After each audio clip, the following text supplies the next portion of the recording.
Hello fans and friends across the universe and welcome to my YouTube channel, From Me to You. My name's Keir Smith. For today's video I'm joining the tag started by our good friend Beatley Tone. He started a tag or a thread if you like at some point last week if I remember right, and this is a Beatles solo tag 2024. I love Beatley Tone's Beatles channel. I'm a regular viewer, he's a great host and he runs a great channel, and as a big fan of the solo works of John, Paul, George and Ringo, I was only too happy to get involved. I'll put a link in the description box below for the video that Beatley Tone posted that effectively started this thread, so you can go and check that out too. And if like us you're a big fan of the solo works of the Beatles, then post a video yourself. And be sure to comment on Beatley Tone's video to let him know that you've posted a video. So with all that said, we've got 9 questions to get through, so let's get straight to it. Okay, the first question that Tone asked was, what was the first Beatles solo album you owned? And I'm certain that mine was this. It was George Harrison, The Best of Dark Horse Years, 1976 to 1989. I bought it on the 4th of March 1996 from Virgin Megastore in Nottingham City Centre for £14.99. And you may well be thinking to yourself, how do you remember that? But because I'm such a nerd, I kept the receipts for these things purely because I wanted to remember when I bought it. You won't be able to see the detail there, but there's the Virgin Megastore sign on the receipt. And naturally, I absolutely loved this thing and played it to death. As soon as I got to track 2, which is Blow Away, I was in love. It's also got Cheer Down on it as the final track. I absolutely adore that song too, both in my top 10 George Harrison solo songs. I was 15 years old when I bought this, and the only album I'd heard by George Harrison was Cloud 9. I remember my brother had borrowed it from a good friend on tape cassette, so I was familiar with that album but nothing else. So to get this album was a real treat. The second question was, what was the latest or last Beatles solo album you bought? And I'm sure like a lot of fans, mine is the 50th anniversary of Wings' Band on the Run. And as you can see, mine's still in the shrink wrap. I'm in no rush to play these things. If I want to listen to Band on the Run, I always go back to the CD that I grew up with, which is the 1993 reissue. But I'm sure I'll get around to playing it someday.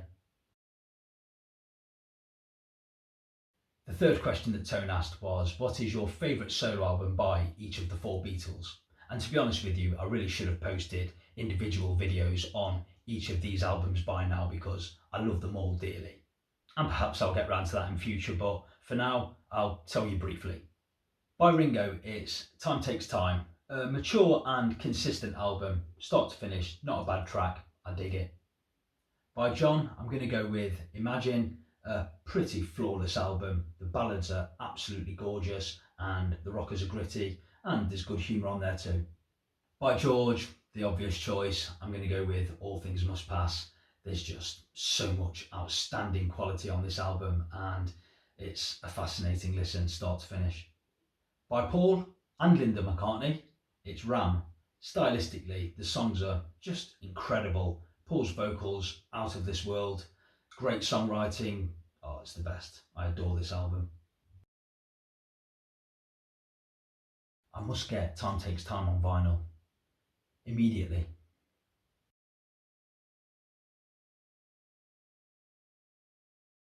Question 4 was, what is your least favourite album by each of the solo Beatles? And for Ringo, I'm going to go with Liverpool 8. It's not a bad album, there's some good stuff on here in fact, but this formula that he developed with the Roundheads was growing a little bit tiresome at this point, so Liverpool 8 it is.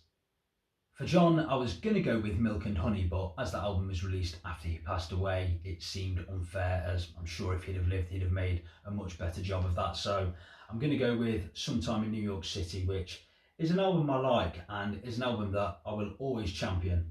But quite simply, John's other solo albums are a good mark better.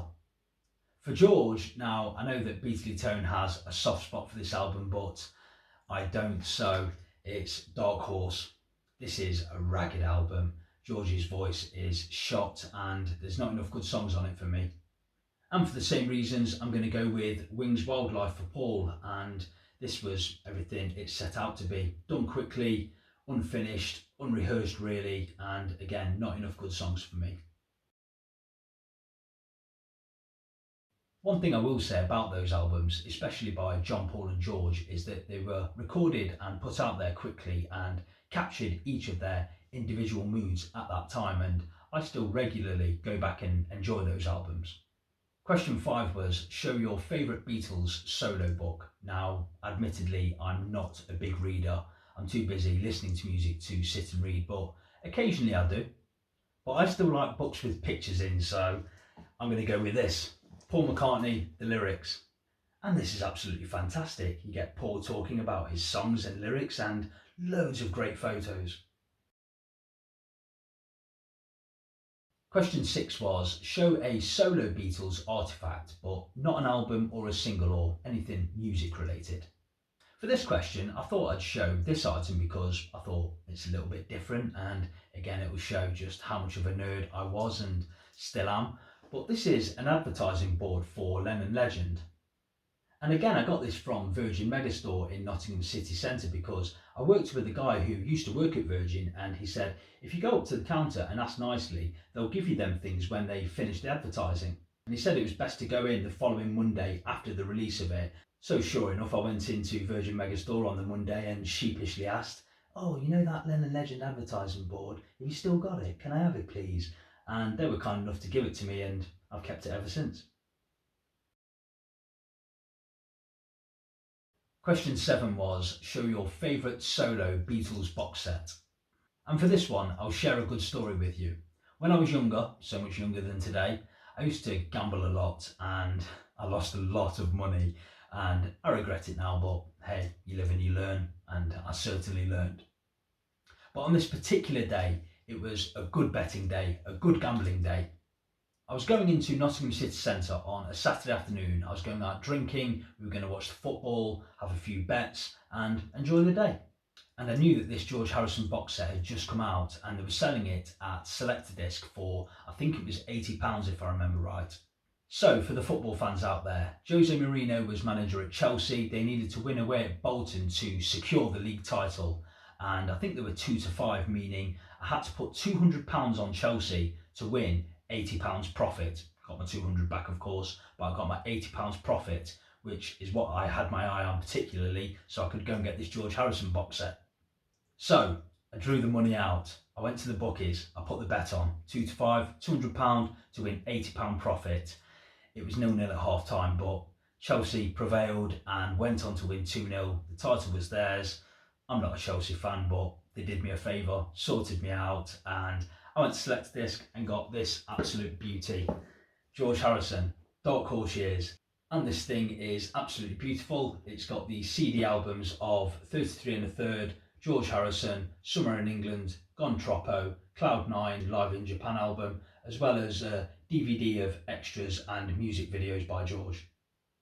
And it was really nice to get this because for years you couldn't get George Harrison's albums on CD. You'd walk into HMV, Virgin Megastore or Select Disc and they just didn't stock them.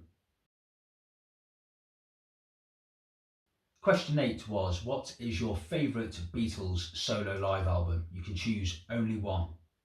Interestingly, the first live solo Beatles album that I owned was George Harrison's Live in Japan, and that was a great set list and a great album. But the best, without a shadow of a doubt, goes to Paul and Wings Over America. The band are in absolutely scintillating form throughout. They're on top of the world, and I really love the versions of Letting Go and What About Soily? What a song. Okay, the 9th and final question. Beatley Tone asked us to show 3 non-album singles by solo Beatles. So by John and Yoko, the Plastic Ono Band with the Harlem Community Choir, I'm going to show Happy Xmas, War Is Over. And this was a re-release from the year 2000 and it came on this lovely limited edition green vinyl with Imagine on the B-side.